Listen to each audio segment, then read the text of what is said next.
Hello, it's Marika Lake here. I live on the west coast of Australia with my hubby Greg, and we homeschool our 4 kiddos.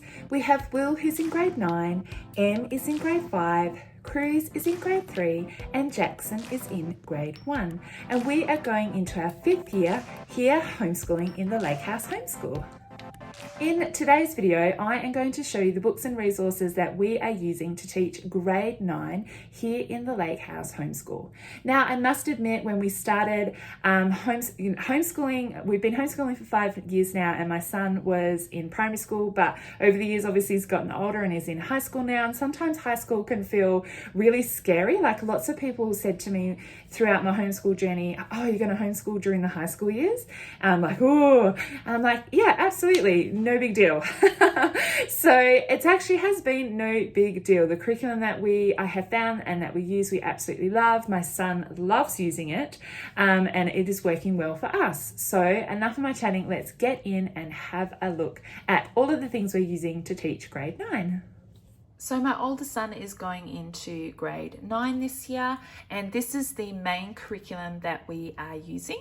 We use unit studies from a Gather Round Homeschool, and we've been using Gather Round Homeschool for a couple of years now.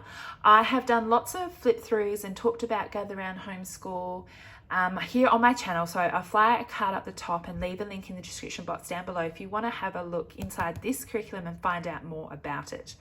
But basically, it's their unit studies. So this is the Earth Science unit study, which we'll be using for term 1. And then we have 4 terms in Australia, so we'll do a different unit study each term. So we'll do 4 a year. I haven't purchased the other terms. I just purchased 1 term at a time, so I haven't got them to show you. But for term 1, my son, we will all be doing together. It's family style, so we all do the same thing. So we're studying Earth Science, and he's using the middle school notebook. At the beginning of the year, probably start him off at middle school, maybe through the year, move him into the next level of notebook, which I think is high school. So, but we're going to start at this stage. So basically, I read aloud to my kids from the teacher's guide, all of the information that we're looking at for that day, for that particular topic. We'll watch some YouTube videos that go along with that. And then my kiddo, they had their own notebook. So this is my notebook for my grade 9 kid. He will then work in this notebook completing the activities. So he usually has about 5 pages in this notebook, and this covers all of the learning areas but math. We have to add math in. So this covers language and literacy, it covers history, geography, Bible, art. I think that's most of the learning areas. So it's all covered in this notebook. So this is our main spine, and then I add in extra things to this. So let me show you the different things that I add in. So with each unit study, they always put out a list of recommended reading books for each of the ages. So I usually grab a couple of books per unit study for my son to read. So the books that he is going to be reading for first term is the Jules Verne Journey to the Center of the Earth, and then this one as well, My Side of the Mountain.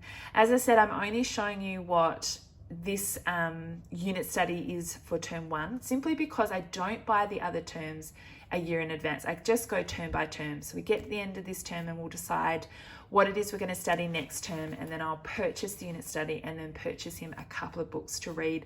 Or if I'm not buying books, I'm checking them out of the library. So that's kind of how we work using the unit studies. So I also add in writing for my son because he has struggled with writing, always has.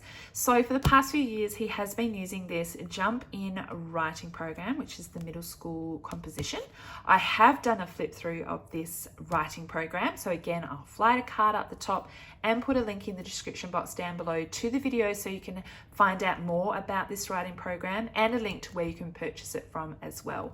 He is nearly finished with this level, and then after this level they have a second one as well, which is this one, which is The Power is in Your Hands. This is writing non-fiction in high school, and so he will be starting this year. I have not done a flip through of this one yet, but I'll definitely do one and pop it up on my YouTube channel. So if you would like to find out more about this one, stay tuned to my videos.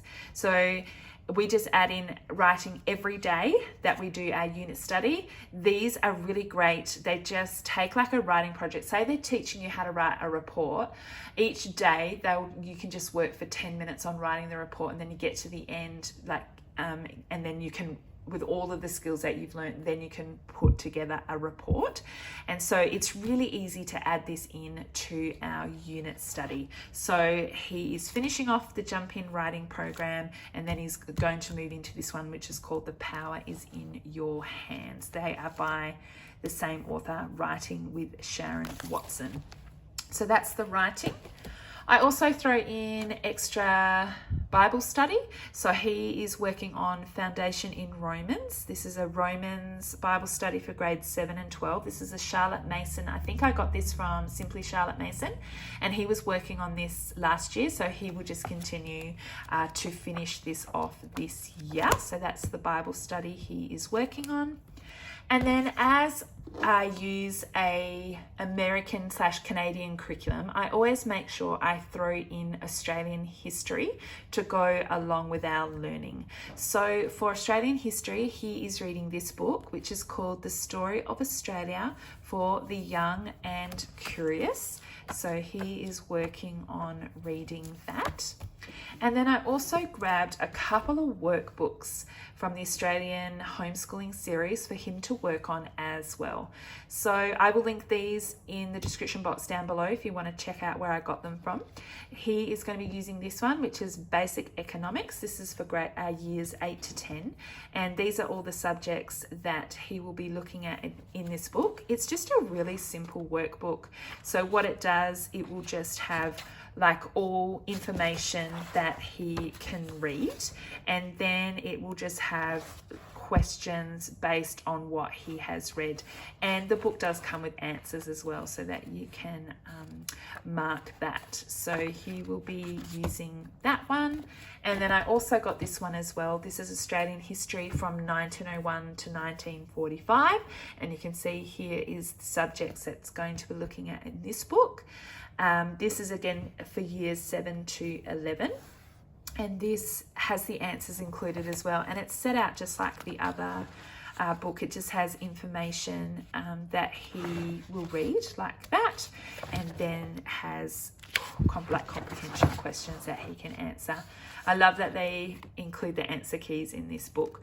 So this is a fairly thick book, so he even might take like a couple of years to finish these books. As I said, they're for multiple age levels, so I don't mind if it takes him a few years to complete those, but he would just work on one lesson a week in those notebooks. I've also added in some extra history. I read aloud to my kids from The Story of the World because we really enjoy history, and we've really enjoyed this Story of the World series. I've done a flip through this curriculum if you wanted to have a look. We are up to volume 3. We've been using The Story of the World since the very beginning of our homeschool journey. We've done volume 1 and 2, and then this is 3, and then we'll do volume 4. And so I just read aloud from this, or my son could actually read this himself if he didn't want to listen to me read aloud. He does actually enjoy sitting with the younger kids and eating morning tea and listening to me read. He actually enjoys it, so he'll probably just let me read it to him, but it's something definitely that he could read on his own if he wanted to. Thank you so much for watching my video today. I hope that you found all of that information helpful. And if you have any questions, just leave a comment in the comments box down below. And don't forget to check out the description box down below as well. That is where I have linked anything that I have shown you. And I'll also have links in there to my Instagram account if you wanted to follow along with me. You can go head over to my blog. I have free things over there that you can grab and use for yourself. Check out my Homeschool 101 playlist, have a look at our homeschool space. I've got lots of cool videos for you to check out. And if you haven't already subscribed to my channel, I love it if you would. Just hit that red subscribe button down below. And if you push the bell notification, you'll get notified about when my videos go up on YouTube. Again, thank you so much for watching, and I'll see you next time. Bye.